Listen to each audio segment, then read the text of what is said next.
tudo bem? É uma alegria estarmos juntos mais uma vez. Hoje vamos estudar sobre o selo de Deus dentro do contexto do grande conflito e especificamente baseado no livro do Apocalipse. A Bíblia Sagrada apresenta um paralelo desde Gênesis até o Apocalipse. Ou seja, em São Mateus, nós encontramos ali a descrição de dois caminhos, o caminho estreito e o caminho largo. Esses dois caminhos aparecem em toda a Bíblia, como eu disse, de Gênesis até o Apocalipse. Lá em Gênesis encontramos os dois caminhos sob a figura de linguagem de Abel e Caim, e também Deus e o diabo, luz e trevas. E ainda esse paralelo, ele vem, e nós podemos citar aí trigo e joio, podemos falar, por exemplo, céu e inferno, salvação e perdição, podemos falar ovelhas e bodes, podemos ver no Apocalipse o cordeiro e o dragão, podemos ver a mulher do capítulo 12 e a mulher do capítulo 17, podemos citar aí Babilônia de um lado e Jerusalém da outra, podemos ainda colocar o selo de Deus e o selo da besta, e assim por diante. Sempre mostrando dois caminhos, o caminho certo e o caminho errado. O caminho da vida e o caminho da morte. Sempre dois, nunca três. Ok? É preciso saber que a verdade que foi lançada por terra, Deus usaria a igreja verdadeira para restaurar a verdade. E hoje, o selo de Deus, que é o nosso estudo, é uma das verdades que foi lançada por terra, jogada por terra. E agora você perceberá que nesse estudo, a verdade, será restaurada. Apocalipse capítulo 7, versículos 1, 2 e 3. Está escrito assim: Depois disto vi 4 anjos em pé nos 4 cantos da terra, conservando seguros os 4 ventos da terra, para que nenhum vento soprasse sobre a terra, nem sobre o mar, nem sobre árvore alguma. Vi outro anjo que subia do nascente do sol, tendo o selo do Deus vivo. Veja, o selo do Deus vivo. E clamou em grande voz aos 4 anjos, aqueles aos quais fora dado fazer dano à terra e ao mar, dizendo: Não danifiqueis nem a terra, nem o mar, nem as árvores, até selarmos na fronte os servos do nosso Deus. Até aqui. Observe aqui 4 anjos nos 4 cantos da terra. Primeira coisa, a terra não é quadrada para ter 4 cantos, e nem retangular para ter 4 cantos.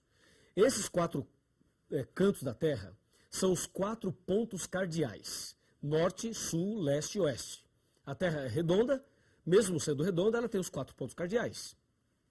Então, Deus coloca os seus anjos ao redor da terra, isto é, a sua proteção, o seu cuidado.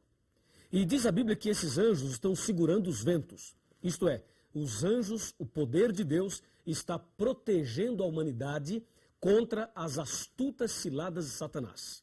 Ventos em profecia quer dizer guerras, destruições, conflitos, problemas. Então, os anjos segurando os ventos significa que Deus está protegendo a humanidade de uma guerra termonuclear. É lógico que se Deus deixasse o diabo fazer tudo o que ele quer fazer, ele com certeza destruiria tudo. Então, Deus coloca a sua proteção a fim de que nós possamos ainda ter oportunidades de entender a sua palavra, tomar decisões e seguir a Jesus. Por isso, os anjos segurando os ventos, as potências maléficas e malignas deste mundo. E diz a Bíblia que enquanto os 4 anjos seguram os ventos, aparece um 5º anjo. Antes de falar desse 5º anjo, é bom destacar um ponto fundamental. Por que você acha que Deus iria segurar os 4 ventos? Por que você acha que Deus iria proteger a humanidade? Qual a razão? Você acha que nós somos tão bonzinhos, tão santinhos, tão perfeitos? Nós somos assim demais. O ser humano é tão santo que Deus olha para nós e diz: puxa, tadinhos, eles são tão bonzinhos, eles não fumam, não bebem, não mentem, não praticam pecados nenhum. Então, eles são tão bonzinhos que eu vou protegê-los. Seria isso? Claro que não. Você já fez muitas coisas erradas? Você já cometeu muitos pecados? Quantos pecados você já praticou até hoje na sua vida?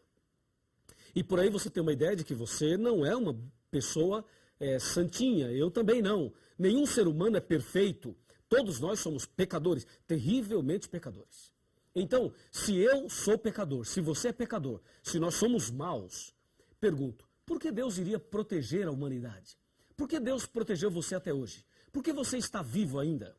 Olha, eu já capotei o meu carro e já caí dentro do rio.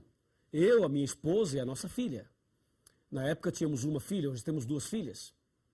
Então, eu pergunto, por que Deus me protegeu? Caímos no rio com os 4 pneus do carro para cima e o capu e todos nós de cabeça para baixo. E por que eu não morri? Por que eu estou aqui?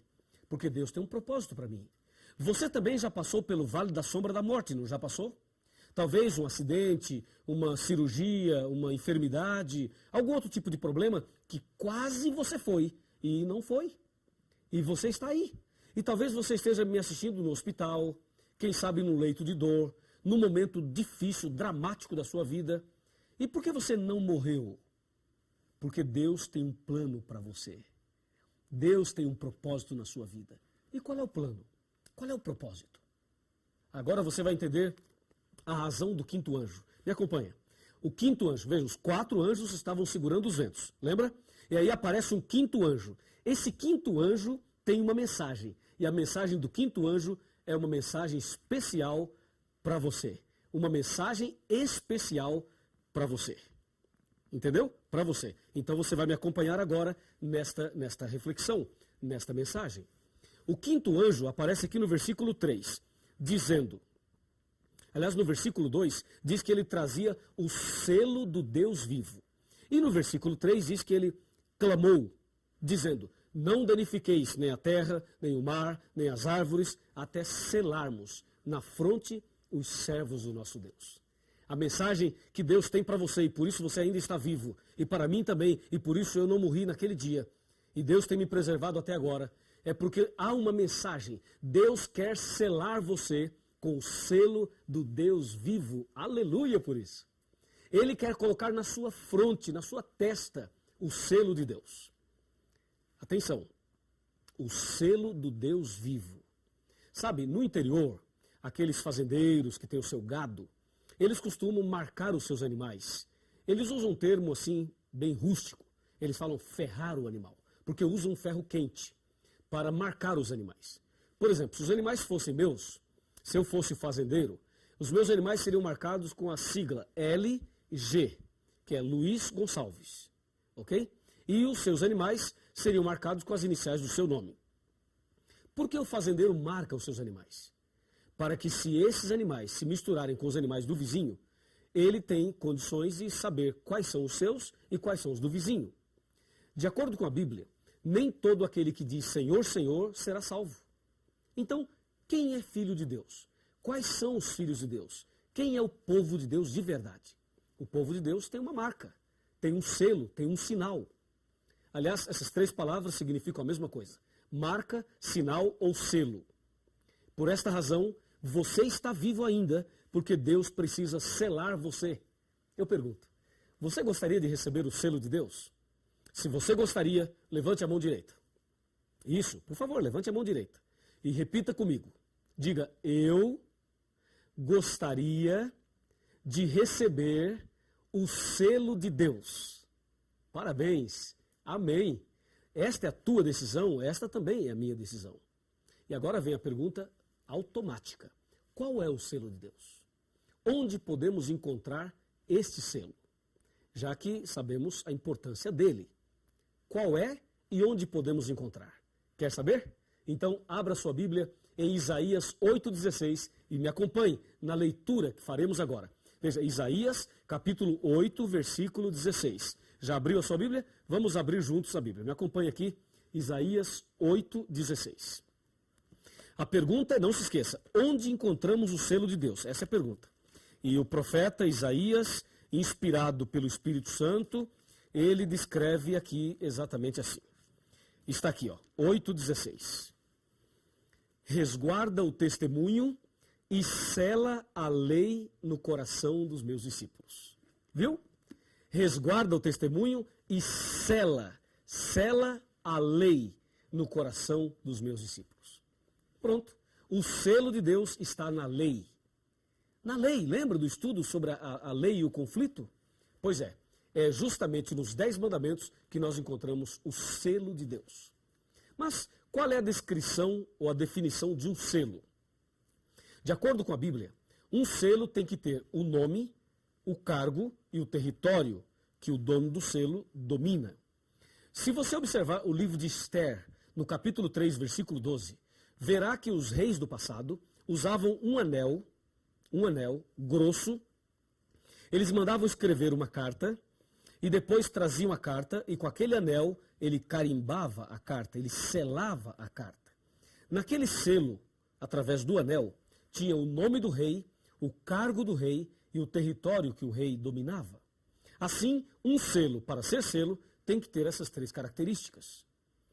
E aí perguntamos, qual dos 10 mandamentos tem essas 3 características?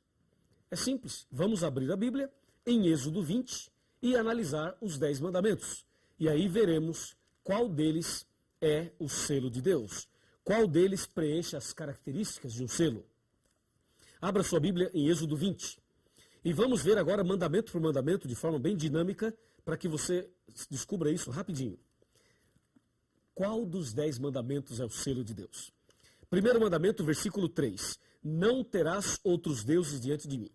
Esse mandamento deve ser guardado, obedecido, mas não é o selo de Deus, pois não tem o nome, não tem o cargo e não tem o território de Deus. Segundo mandamento, não farás para ti imagem de escultura, nem semelhança alguma do que há em cima no céu, nem embaixo na terra, nem nas águas debaixo da terra. Não as adorarás, nem lhes darás culto, porque eu sou o Senhor teu Deus, Deus zeloso, que visito a iniquidade dos pais dos filhos, até a 3ª e 4ª geração daqueles que me aborrecem, e faço misericórdia até 1000 gerações daqueles que me amam e guardam os meus mandamentos. Este mandamento aparece o nome de Deus, mas não aparece o cargo e nem o território. Então devemos obedecê-lo também, mas não é o selo de Deus ainda. Vejamos o terceiro mandamento.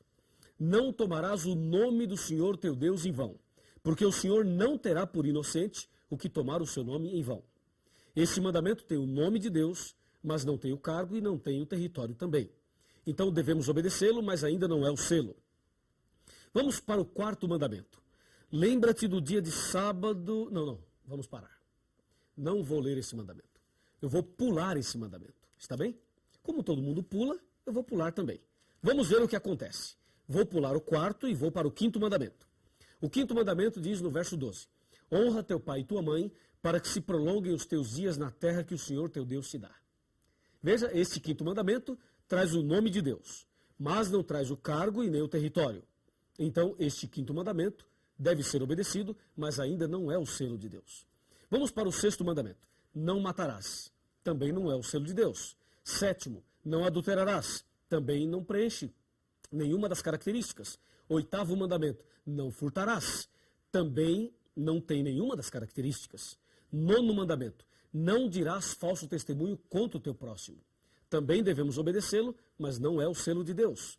Último mandamento, não cobiçarás a casa do teu próximo, nem o seu servo, nem sua serva, nem o seu boi, nem o seu jumento, nem coisa alguma do próximo, nem o homem, nem a mulher, nem coisa alguma do próximo. Este mandamento também deve ser obedecido, mas não é o selo de Deus ainda. Agora eu pergunto, quantos mandamentos nós lemos? Nós lemos 9 mandamentos. 9. Eu li os 9 que todo mundo aceita. E dos 9, nenhum é o selo de Deus. Nenhum preenche as características de um selo. Mas o profeta Isaías diz que o selo de Deus está na lei. E lá em Apocalipse mostrou a nós a importância do selo. E aí vem uma pergunta. Será que aquele mandamento que eu pulei, o 4º, que todo mundo pula, que todo mundo não aceita, será que aquele mandamento é o selo de Deus? É o seguinte, chega aqui. Vem aqui pertinho. Vamos conversar assim. Nós somos amigos, não é verdade? Pode chegar bem pertinho. É o seguinte. Se este mandamento, o 4º, que nós vamos ler agora, que todo mundo pula, se ele for o selo de Deus, então, meu amigo, a coisa tá feia por aí. Porque a maioria não aceita. É ou não é verdade? Não aceita. E se a maioria não aceita, e se este mandamento for o selo de Deus, olha, nós vamos ter que clamar a Deus hoje e pedir misericórdia. Vamos ver então o quarto mandamento. Aquele que todo mundo pula, e nós pulamos aqui só para uma questão didática, de estudo bíblico. Versículo 8, o quarto mandamento. Lembra-te do dia de sábado para o santificar. 6 dias trabalharás e farás toda a tua obra. Mas o 7º dia é o sábado do Senhor teu Deus. Viu? Aí achamos o nome de Deus, como também achamos em outros mandamentos. Depois diz, não farás nenhum trabalho, nem tu, nem teu filho, nem tua filha, nem teu servo, nem tua serva, nem o teu animal, nem o forasteiro das tuas portas para dentro. Verso 11 agora. Porque em 6 dias fez o Senhor. Veja, em 6 dias fez o Senhor. Fazer é a mesma coisa que criar. Veja, fazer ou criar. Em 6 dias ele criou. Acabamos de descobrir o cargo de Deus. Criador. Ele fez, ele criou. Percebeu? E aí o verso 11 continua. Ele fez os céus, a terra, o mar e tudo que neles há. E ao 7º dia descansou, por isso o Senhor abençoou o dia de sábado e o santificou. Descobrimos aqui um território que Deus domina. Céus, terra, mar e tudo que neles há. É ou não é verdade? Então, o quarto mandamento apresenta o nome de Deus, o cargo de Deus e o território de Deus. Ou seja, ali no quarto mandamento está escrito assim, ó, que Deus é o Criador de todo o universo. Assim, o quarto mandamento é o único mandamento dos 10 que apresenta Deus como Criador. Se você tirar este mandamento, não dá para provar dentro da lei que Deus é o Criador. E se você não consegue provar que Deus é o Criador, eu pergunto, o homem veio da onde? Do macaco? Percebe? Se tirar este mandamento, tudo cai por terra.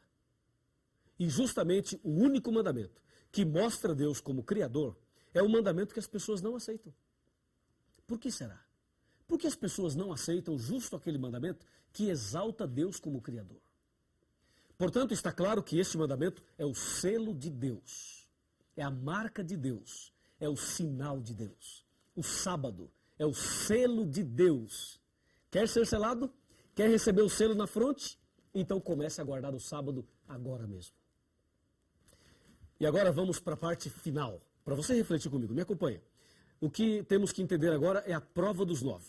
Se o sábado é o selo de Deus, se este mandamento é realmente a marca de Deus, a Bíblia precisa provar isto em outros textos. É o que nós vamos ver agora. Vamos lá?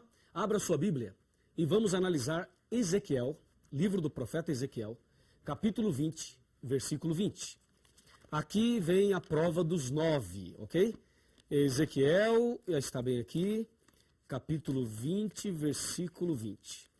E está depois de Jeremias, aí nós temos aqui Ezequiel. Pronto, capítulo 20, versículo 20. Está escrito, santificai os meus sábados, pois servirão de sinal entre mim e vós. Sinal entre mim e vós, para que saibais que eu sou o Senhor vosso Deus. No versículo 12 do mesmo capítulo, fala a mesma coisa. Em Êxodo 31, versículo 13, fala a mesma coisa. O sábado é um sinal. E devemos guardá-lo de um pôr do sol ao outro pôr do sol. Ou seja, do pôr do sol da sexta-feira até o pôr do sol do sábado.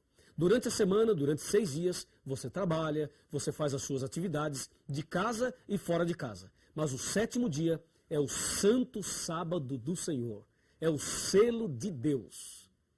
E é importante que você seja marcado, a fim de que você seja identificado como filho ou como filha de Deus. Sabe, Adão e Eva guardavam o sábado. Deus guardava o sábado. Os profetas todos guardaram o sábado. Jesus Cristo também guardou o sábado. A Virgem Maria também guardava o sábado. Lucas capítulo 23, de 54 a 56. Os apóstolos guardavam o sábado. O apóstolo Paulo, que se converteu depois de Cristo, também guardava o sábado. Atos 17, Atos 18, Atos 13. Todos guardavam o sábado. E na nova terra, nós também vamos guardar o sábado. Isaías 66, 22 e 23. Ali diz que nós vamos guardar o sábado também. Todos guardaram o sábado. Todos os filhos de Deus sempre guardaram o sábado. Eu pergunto, chega mais perto. Todos guardaram o sábado. Eu pergunto, e você? E você? guarda que dia? Quer guardar que dia? Quer receber o selo de Deus? Quer ser selado hoje com o selo de Deus? Quer ser um servo, uma serva de Deus? Então receba as bênçãos do sábado. Comece a guardar o sábado. E Deus dará a você ricas e poderosas bênçãos. Vamos orar? Oremos. Querido Pai Celestial, obrigado pelo estudo de hoje, pela decisão tomada de guardar o sábado e receber o selo de Deus. Nas tuas mãos eu entrego esta pessoa que acompanha o estudo bíblico hoje. Em nome do Senhor Jesus. Amém. Cristo hoje está chamando, quer lhe dar muito amor. Não deixe esta chance passar. Venha logo para Jesus e encontrará paz que o mundo não pode dar. Esse é o momento de entregar seu coração a Cristo. Ele hoje está chamando, quer lhe fazer feliz. Basta só você se entregar.